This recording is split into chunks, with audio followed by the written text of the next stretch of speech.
ফ্যাসিবাদের সময়ে যারা গণতান্ত্রিক আন্দোলনে গুরুত্বপূর্ণ অবদান রেখেছে, আপনারা জানেন 2013 সালে হেফাজতে ইসলামের যেই আন্দোলন ছিল, শাপলা চত্বরে যে গণহত্যা হয়েছে, সেই গণহত্যার 77 জন শহীদকে আমরা স্বীকৃতি দিয়েছি এবং তাদের পরিবারের পাশে দাঁড়ানোর চেষ্টা করেছি।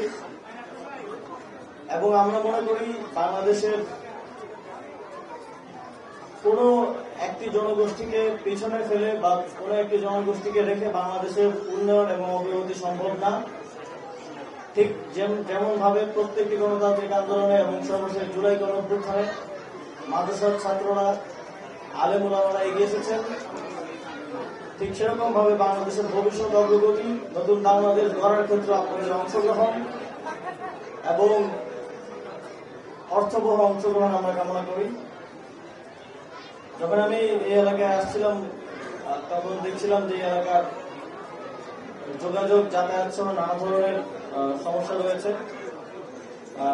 বিশেষ করে বেড়িবাঁধে যাওয়ার ক্ষেত্রে ব্রিজের সংকট রয়েছে।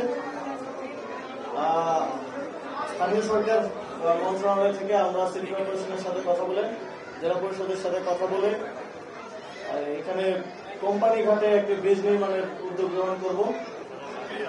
এবং আলহামদুলিল্লাহ আমরা মনে করি যে আমাদের ঢাকা, এই কিছুদিন আগে আমরা একটা নিউজ দেখলাম যে ঢাকা পৃথিবীর 3য় বৃহত্তম শহরে পরিণত হয়েছে জনসংখ্যার দিক থেকে। অবশ্যই আমরা ঢাকায় যেই প্রায় 35 মিলিয়ন মানুষ বসবাস করছেন, আমরা চাই যে তারা সুস্থ এবং স্বাভাবিকভাবে বড় হোক, আমাদের পরবর্তী প্রজন্ম সুস্থ এবং স্বাভাবিকভাবে বড় হোক।